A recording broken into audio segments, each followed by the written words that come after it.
Hey there, dear listeners of Life Philosophy. I'm thrilled to be back with you today, diving deep into the timeless wisdom of Gautam Buddha through a story that's as profound as it is simple. So grab a cozy spot, maybe a warm cup of tea, and let's journey together into a tale that unravels the restless nature of the mind and the path to true peace. This isn't just a story. It's a mirror to our own struggles, a gentle nudge toward understanding ourselves better. Ready? Let's begin.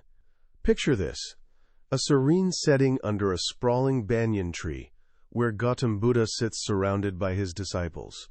One of them, visibly frustrated, steps forward with a question that I'm sure many of us have asked ourselves at some point. "Buddha," he says, his voice trembling with desperation, "what should I do? My mind doesn't settle anywhere. I long for calm, for solitude, but it's like trying to catch the wind. My thoughts keep wandering, restless, untamed. Please tell me, how can I find peace?" Buddha, ever the compassionate teacher, listens with unwavering attention, his eyes reflecting a quiet knowing. Instead of a direct answer, he offers something even better, a story.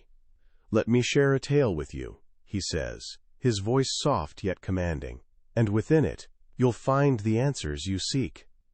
The story begins with another teacher, a wise guru, guiding his disciples in the art of meditation.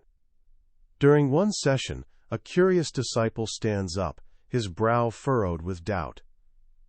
"Guruji," he asks, "I've been wrestling with a question for days. We all eat food, and hunger disappears for everyone, right? So why doesn't meditation work the same way? We follow your teachings, yet some of us find stillness quickly, some take years, and others never do. Why the difference?" The guru, with a faint smile, doesn't answer right away. Instead he says, "Tomorrow I've been invited to the home of the wealthiest man in the village, the Seth. Come with me, and perhaps you'll see something." Intrigued, the disciple nods, though he's utterly clueless about what's coming. The next day, they arrive at the Seth's grand house. The Seth's wife, a kind and gracious host, has prepared a feast. They sit to eat, joined by the Seth himself. But the moment he takes his first bite, drama unfolds. He flings his plate away with a dramatic huff, shouting, "What nonsense is this? There's no taste at all. Servants, make something else." And just like that, he storms off. The poor wife, mortified, apologizes profusely as she serves the guru and disciple with care. They eat in silence, savoring the meal, though the guru deliberately leaves 2 pieces of bread on his plate. Turning to the Seth's wife, he asks, "Daughter, could you wrap these 2 loaves in a cloth for me?" She does so, and they leave. On the road, the guru turns to his disciple with a twinkle in his eye. "So how was the food?" The disciple, still processing the Seth's tantrum, replies, "It was delicious, Guruji. Really good." The guru chuckles.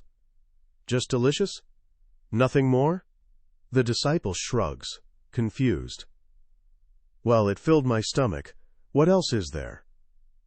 The guru presses on. "If it was so tasty, why didn't the Seth like it? Why did he throw it away?" The disciple stammers, I don't know. It was perfectly fine. I can't understand it." The guru smiles mysteriously. "I'll explain, but for now, just walk with me quietly." They trek on, veering away from the path to their ashram. After a while, the disciple can't help but ask, "Guruji, where are we going?" The guru only replies, "Keep walking." Soon, they encounter a man on the roadside, a frail, gaunt figure in tattered clothes. He collapses at the guru's feet, pleading, "Oh, kind sir, help me. I haven't eaten in 4 days. Please, give me something, anything." The guru gently helps him sit under a tree and hands over the 2 loaves he'd saved. The man's eyes light up, as if he's been handed gold. He eats ravenously, tears streaming down his face, his hands gesturing skyward, as if thanking the heavens for this miracle. "You've saved my life," he whispers between bites. When he's done, the guru asks, "How was the taste of the food?" The man, still emotional, shakes his head. Taste? There was no taste. There was God in these loaves. There was life, nectar. This wasn't just food. It was everything. With a final bow of gratitude, he leaves. Turning to his disciple, the guru finally unveils the lesson. "See, my child, the food was the same. For the Seth, it had no value. He found no satisfaction. For you, it was tasty, a small joy. But for this hungry man, it was divine, a lifeline. The difference lies not in the food, but in the thirst, the need, the longing. So it is with meditation. The deeper your yearning for stillness, the greater your hunger for peace, the sooner you attain it. Satisfaction doesn't come from the act alone. It comes from the heart's readiness." Back under the banyan tree, Buddha pauses, letting the story sink in. Then, addressing his disciple directly, he says, "You ask why your mind doesn't settle. Understand this. The mind's very nature is to wander. It's not meant to stay still. When we have abundance, like the Seth, with his endless feasts, the mind grows bored and runs away. When we have just enough, like the disciple with his meal, there's mild attachment. But when we have nothing, or when something is tied to our very survival, like those loaves for the hungry man, the mind vanishes. In that moment, there's no judgment, no restlessness. There's only presence, only life." I can almost hear Buddha's gentle voice as he continues, "You might wonder, if the mind's job is to keep us running, will we ever find peace? Will we ever stop? Most people run their whole lives, chasing one thing after another, from birth to death. But there are rare souls who awaken. They see the futility of this race, and they stop. They don't chase. Instead, things begin to chase them. These are the enlightened ones." He leans in, as if speaking to each of us personally. So how do you stop? How do you tame this restless mind? The answer is meditation, but not just sitting with closed eyes. True meditation is being fully present in what you are, in what you love. Think of a singer lost in her song, her mind dissolved in melody.